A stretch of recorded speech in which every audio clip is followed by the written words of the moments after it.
네, 안녕하세요. 오늘은 이번 영상은 드디어 융합학문 첫 번째 시간이고요. 융합학문이 뭐였는지 기억이 안 나실 테죠. 보시는 분도 계실지 모르겠지만 아무튼 융합학문은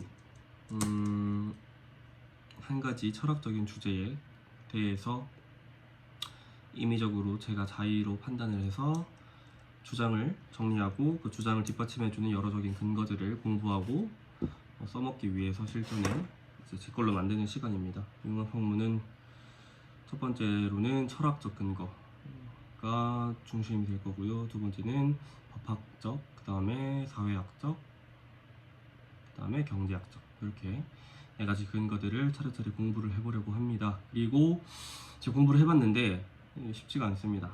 제대로 객관적으로 제 근거를 마련하기 위해서는 정말 제가 누군가에게 말했을 때 이게 어디서 나온 건데 어떤 내용인데 실제로 그게 믿을만 한데 하냐 이렇게 물어봤을 때 제가 제대로 대답하기 위해서는 생각보다 이 근거 4개를 한꺼번에 영상에 다루기에는 무리가 있겠더라고요. 시간이 너무 오래 걸릴 것 같고 공부하는 것도 지칠 것 같아서 매일 이렇게 해보려고 합니다. 주장 하나 빠르게 정리를 하고 그 다음에 근거 2개 주제별로 나눠서 공부를 해보려고 합니다. 오늘은 부자에게 더 많은 세금을 강요하는 것이 정당한가에 대한 주제를 다뤄봤고요. 제 나름의 주장은 정당하다입니다. 부자한테 세금을 내는 것이 정당합니다. 더 내는 것이 한국에서의 누진세랑 해당하죠. 누진세에 해당하는 거고요. 한국은 실제로 누진세를 적용하고 있죠. 복지국가에서. 아무튼 얘기를 해보도록 하겠습니다. 제 주장은 돈이 더 많은 사람에게, 부자에게 복지 제도를 위한 조세를 더 많이 부과하는 것이 옳다고 봅니다. 왜냐하면 첫 번째 근거는 첫 번째 이유라고 말하는 게 좋을 것 같아요. 이유는 그 부자가 얻은 부와 계급 또는 신분, 총체적인 재산 같은 것들은 사실 우리가 개인의 노력만으로 얻었다고 하기에는 그것을 정말 열심히 값진 보상입니다. 당신이 열심히 일한 것에 대한 값진 보상입니다라고 만으로 인정을 해주기에는 임의적인 운에 의한 결과라고 볼 수밖에 없다라고 보기 때문입니다. 그러니까 다시 부자들의 부는 임의적인 운에 의해서 압도적인 운에 의해서 결정된 것이 많고 이 운에 의해서 결정된 부를 운이 없이 태어난 이들을 에게 그 부를 나눠주지 않는 것은 정당하지 않다라고 보기 때문입니다. 이것에 관련된 철학적인 근거는 존 롤스가 쓴 정의론에서 미국의 정치 철학가인데 이제 존 롤스가 쓴 정의론에서는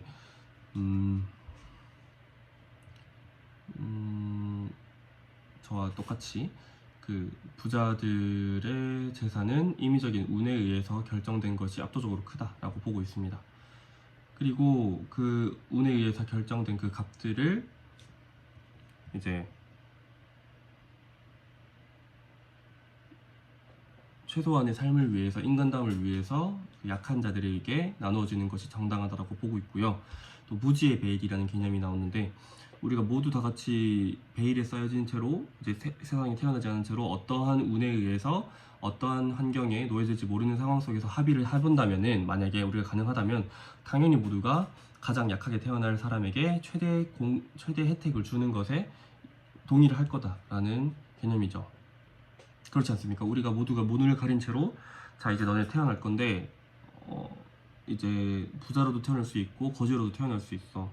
어떤 계급에 태어날지 아무도 몰라. 하지만 이런 상황일 때 네가 그 태어날 수 있는 최악의 상황을 위해서 그런 조건에 놓여진 사람에게 최대 혜택을 주는 것에 동의를 할래 말래라고 물어본다면 당연히 동의를 하겠죠.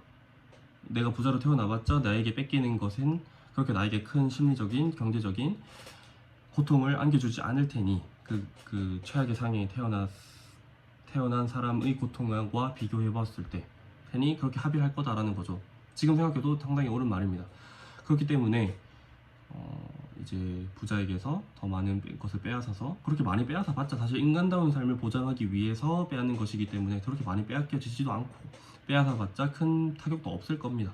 그렇기 때문에 이제 부자에게 누진세를 과세하는 것이 옳다라고 보고 있습니다. 두 번째 법학적인 이유는 애초에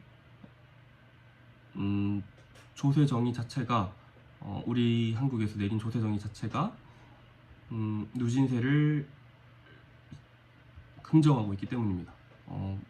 뭐냐면 그 김재진 그리고 한상국 등 그 한국 조세연구원의 여러 연구원들이 쓴 그 제37회 납세자의 날 기념으로 나온 심포지엄 자료집에서는 그 이름이 뭐였냐면 조세정의 구현을 위한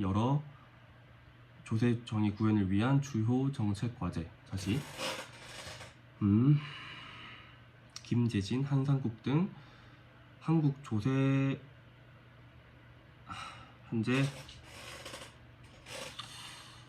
죄송합니다. 오늘만 좀 공부를 좀 덜 한국조세재정연구원들, 다시 한국조세재정연구원들이 쓴 제37회 납세자의 날 기념 심포지엄 자료집.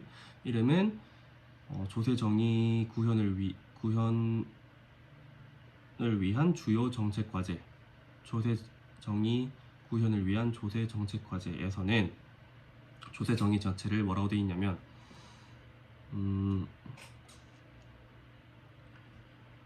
국민의 경제적 능력에 따라서 공평하게 세금을 부담하는 것이 것으로 정의라고 있습니다. 조세정의를 그래서 멈추지는 않을게요. 어차피 영상 켰으니까. 조세정의를 국민의 경제적 능력에 따라 공평하게 부담하는 것이 조세정의라고 보고 있습니다.